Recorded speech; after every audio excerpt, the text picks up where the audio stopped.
Salut et bienvenue sur cette nouvelle émission de Chocolat Culture. Donc aujourd'hui on va partir sur un sujet un peu plus littéraire, parce que les deux précédentes émissions j'ai parlé de la littérature mais aussi d'autres choses.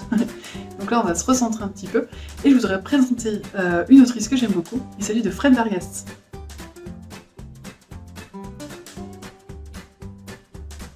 Fred Vargas, de son vrai nom Frédéric Audrin Rousseau, est né en 1957 à Paris. Elle est la fille de Philippe Audouin, lui-même auteur, et d'une ingénieure en chimie. Son frère est historien et sa sœur artiste peintre. Elle est titulaire d'un doctorat en histoire avec sa thèse « Archéozoologie de la Charité-sur-Loire médiévale ». Elle écrit son premier roman policier, Les Jeux de l'amour et de la mort, durant les années 80. Elle gagne le prix du premier roman du Festival de Cognac. Depuis lors, elle a publié une quinzaine de romans, de nouvelles et 2 bandes dessinées. Elle est également très engagée pour la défense d'un activiste et terroriste italien condamné pour la mort de 4 personnes. Elle est aussi très investie dans la lutte pour le climat et la biodiversité. Elle publie en 2019 d'ailleurs L'humanité en péril à propos de la catastrophe écologique en cours. Donc c'est une autrice fort investie et très prolifique. Alors pourquoi je vous conseille la lecture des romans de Fred Vargas? Parce que je trouve que ces romans policiers sont à côté des autres, ils sont au-dessus des autres. C'est-à-dire que moi, à chaque lecture d'un de ces romans, je suis décondensée au départ, par sa façon d'écrire, par sa façon de décrire les personnages aussi. C'est-à-dire qu'Adamsberg, on n'a jamais une image claire et nette de à quoi il ressemble, comment il est, Adamsberg, on comprend pas.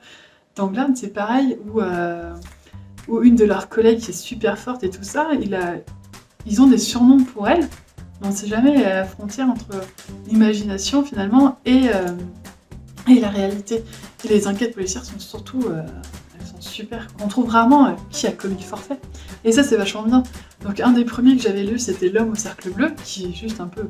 Il y a Le plus commis, Pars vite et reviens tard. Je vous avoue que étonnamment moi je ne l'apprécie pas énormément celui-là.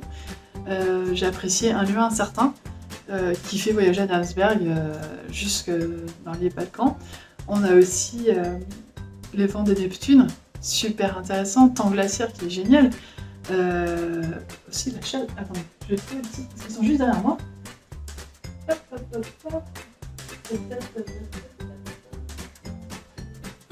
L'Armée furieuse aussi, qui fait en plus une part belle à certains mythes et tout ça.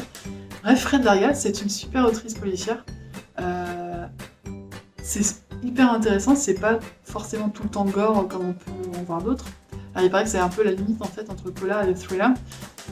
Quand c'est un peu plus gore, apparemment ça se dirige plus vers le thriller, et quand ça l'est moins, donc c'est plus le polar. Elle a écrit aussi des aventures policières sans Adamsberg, et il y en a une que j'aime beaucoup, c'est Debout les morts, où en fait il y a des historiens qui vivent dans une maison. Moi j'ai trouvé le détail il est trop fou. Il y a je crois que c'est 3 historiens qui vivent dans une maison. 3 ou 4, je sais plus. Et en fait, chaque étage où chacun habite correspond à leur période historique. Et ça, je trouve ça génial. Par exemple, je crois que c'est Lucien qui habite tout en haut parce que lui, il est spécialiste du XXe siècle. En dessous, on a Mathias qui est spécialiste du médiéval. En dessous, on a machin parce qu'il est spécialiste de l'Antiquité. Puis en dessous, on a machin parce qu'en fait, il est spécialiste de la préhistoire. Et je trouve ça génial. Et en fait, c'est là où je la trouve trop forte, Fred Vargas. C'est que à chaque fois, elle a un petit truc qui fait que c'est juste hors du commun et ça change vraiment les autres romans. Donc je vous conseille vraiment Fred Vargas. Alors c'est vrai qu'au début ça peut être un peu ardu à suivre, parce que Adamsberg, le personnage principal de la plupart de ses romans, part dans tous les sens et du coup la lecture peut être un tout petit peu compliquée au départ, mais il faut s'accrocher et vous allez voir qu'après ça vous emporte et c'est vraiment trop bien. Donc Fred Vargas, faites-le, lisez-le et appréciez. Voilà, je vous souhaite de belles aventures livresques et si vous en avez lu Fred Vargas, commentez et puis on discutera avec plaisir. Salut!